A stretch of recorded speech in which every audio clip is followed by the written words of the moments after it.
Good morning, Bucknutters. Welcome to the Bucknuts Morning 5 here on Friday, August 14th, 2020. I am Dave Biddle. I am very happy to be joined by Jonah Booker for his usual Friday visit. J-Book, of course, the Big Ten canceled its season 3 days ago, and we're still in our stages of grieving. Where are you at with this decision? Have you entered the acceptance stage yet? Are you still angry? Just where are you at with this? I'm still bitter about the decision. I feel like the guys such as the Jonathan Coopers and the Justin Hilliers and the Tough Borlands, a lot of those veteran guys who may have played their last down got really shortchanged here. And I just feel bad for those guys. And I hate the way it went down. I feel like the Big Ten and Kevin Warren has completely dropped the ball when it comes to leadership here. They really let these kids down. They refuse to listen to what these kids and their parents want. This is America. Those kids should have the opportunity to make a decision for themselves. Those who want to play should be able to play. Those families and kids who are skeptical and don't want to play should have the option to opt out. And to me, I think the Big Ten did themselves a disservice because they're not being transparent with their decision. They're not providing the data. As John U. Bacon said, a Michigan writer on Twitter, show your work. Show your work to Big Ten. At minimum, the Pac-12 came out and showed what their findings and their results are. We've yet to hear anything from the Big Ten on what their data was showing, because if you look at the time that they released their schedule to the time that they made a decision, nothing has changed. You look at all of the numbers as far as the testing and the protocols that these teams are following, and right now all of the numbers look good. People talk about, well, what about when the students come back? There'll be massive breakouts. Well, you look at what Notre Dame has done. Notre Dame just did 12,000 tests for their incoming students on campus this week, and 99.7 of those students coming from all different places around the world tested COVID-free. So to me, there has to be more to the story. And I just want to know, and I think those kids deserve to know everything that went in to make that decision. What do you think the fallout will be long term, if any? If especially, and we'll get to this, if you think the other conferences will actually play this year, other than the Pac-12, which is like the Big Ten already called it off. Do you think this could just be a one-year blip on the radar? Do you think this could be, have long-lasting negative impacts, for Ohio State? I mean, we can talk about the Big Ten as a whole, but everybody listening to this podcast wants to know about Ohio State. Do you think this is going to affect Ohio State negatively long-term? A lot of people believe that this is going to really hurt Ohio State. I'm of the opinion is that this is Ohio State. They're always going to be able to compete with the big dogs. As long as their roster stays intact, Ohio State's going to be good. Now, you talk about the rest of the Big Ten, those guys would not be able to dig themselves out of the hole. They don't have enough juice, first of all. They don't have enough national buzz. And secondly, they don't have the chops to recruit nationally on a national level to bring in those difference makers. Besides Ohio State, the rest of the Big Ten can forget about recruiting below the Mason-Dixon line for some of those high-end blue-chip players, because the theme is going to be is we here in the SEC and the ACC, we care about our athletes. We listen to you. Even if they don't get to play, what they can sell to these recruits and the parents is we heard you and we did everything possible in our power to give you the opportunity to play. And what's coming around the corner, Dave, you have the name, image, and likeness coming up where players are going to start cashing in off their name. And what is the SEC going to sell? Our conference value you more than what the Big Ten values their student athletes. So we'll be able to put you in a position to cash in a whole lot more down here in Tuscaloosa, Alabama, or Athens, Georgia, than what you would be able to do in Ann Arbor, Michigan, or Happy Valley. And that's going to be the recruiting pitch. Now, I know you mentioned if the other conferences play, that's a whole conversation we can get into, because that right there, that is what everyone wants to see, because that will determine the lasting ramifications. Let's get into that conversation. Not that we're doctors, but What's your vibe here? Do you feel like, especially with the Big Ten and Pac-12 saying this is based on medical information, do you think it's feasible that the other Power Five conferences, the SEC, the ACC, and the Big 12 will play college football this fall? Right now, I think they have every intention to play. And I've seen quite a bit of people on Twitter say this is just a PR stunt. Listen, those guys are strapped and loaded with full pads. You don't throw on full pads on your players and start hitting, start doing Oklahoma drills, start doing ones versus two. You don't start doing inside drills with pads on if you don't intend to play. You don't risk getting your players concussed. You don't risk getting your players injured for a PR stunt. I truly believe those guys have every intention to play. And if you look at what the Big 12 has rolled out, they gave a detailed step by step on how they plan to make it work. As far as their medical doctors, they're bumping up testing to 3 times a week. When it comes to the enlarged heart, they're going to be doing ultrasounds. They're going to be doing all of those protocols to monitor that. And with them being able to deploy those type of resources, it tells me that they have a plan in place. They're not panicking. The SEC has said all along, we're not going to panic.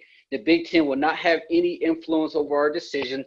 We're going to figure out what's going on. Their medical director in the SEC has already given them the green light. Same with the ACC as far as the Duke doctor who's giving them the green light.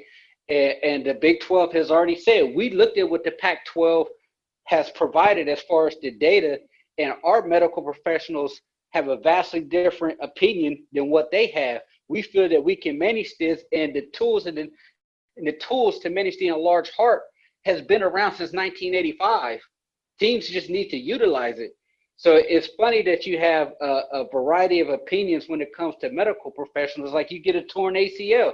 One doctor says you need surgery. The other person says that you just need to get some rest and get off your knees for a second opinion. Like you can't have everyone agree on what's going on right now. And right now, the SEC and the teams in the South, they're going to put their money where their mouth is. And if they play, it is going to be a situation where the Big Ten is going to look like a complete clown show. I mean, they already look bad, but if the SEC and the ACC pull this off, it's going to be terrible for this conference.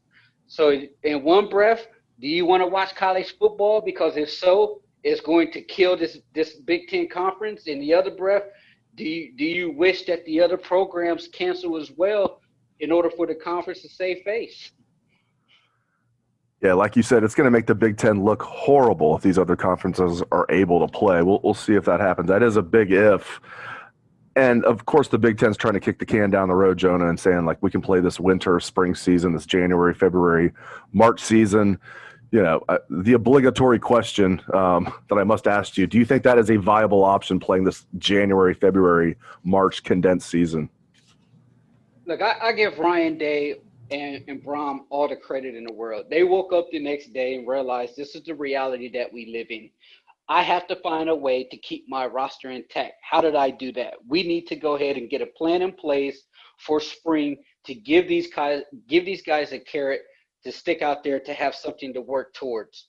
Now, will it happen? I have my doubts. I mean, the Big Ten has been in this predicament since March, and here we are in August, and they completely dropped the ball because Kevin Warren is an empty suit leader who cannot get the job done. He can't get everyone on the same page. Now, if they pull it off, you can't tell me that you care about the students, athletes' well-being and health when you're asking them to play 20-plus games in a calendar year.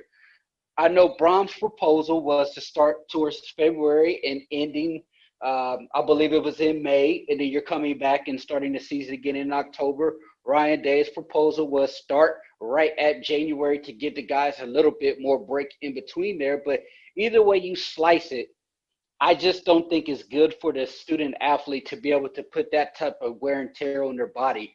What I like to see football, absolutely. I want to see Ohio State football in the worst way, but I just don't see how they're going to be able to make it work.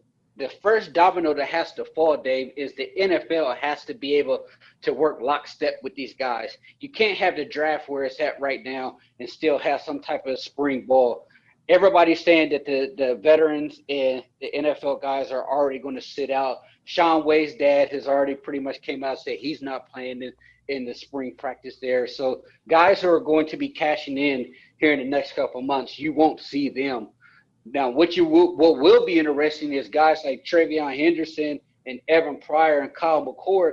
A lot of those guys are going to be on campus, and their first action could be in the spring ball with the same guys that are in the class ahead of them, with Julian Finley and Mookie Cooper and Jackson Swift and Inba. All of those younger guys that are in there right now, you're going to have about 40 plus guys that are seeing their first college action for the first time, which is exciting, but at the same time, it's going to take a lot to get them ready to go. Yeah, let's look into the future. Speaking of those young wide receivers with Julian Fleming and Jackson Smith and Jigba and G. Scott Jr. and Mookie Cooper, let's talk about who's going to be throwing them the football, along with Garrett Wilson will be back. We're making the massive assumption here that Justin Fields' Ohio State career is over. Okay, that's not an assumption at all, and that stings. But that's a topic for a different day. Let's look into the future. Who is going to be the next starting quarterback for Ohio State? The next time Ohio State plays a real football game, Jonah, who's going to be the starting quarterback? My cause is going to be CJ. I think it's going to be CJ Stroud. I just think he just has it all what you're looking for. Don't get me wrong, Jack Miller is a gamer. I really like his competitive spirit, the way he plays. It'd have been fun for you guys to provide more camp updates to see how those guys were looking there if it was a normal circumstance, and we'd have been able to get a better feel for it. But right now, I think C.J. Stroud's going to be in the mix. But, man, you have to really like Ohio State's quarterback room if they are able to play some spring ball, especially with Kyle McCord there. I mean, what you're essentially saying is Kyle McCord legitimately has a shot to compete, because none of those other guys won't have any college experience when it comes to playing in live games. They've been on campus, they're familiar with the playbook, and they've been working with Coach Mick for about a year after this spring ball starts. But I think Kyle McCord, when it comes to game reps, he's going to be on the same par with those guys. So I just think CJ will probably get the nod there. His arm is just too talented. He has the dynamics with the legs to really open up the playbook. He's not a blazer, but his legs are good enough to get him out of trouble. But I'm excited. You have to be really excited about the quarterback room. Great insights from Jonah Booker. Thank you very much, J-Book. If you guys out there like the show, leave us a 5-star review or subscribe. It really helps. Thanks again to J-Book. Thank you to all the listeners. I hope everyone has a great weekend.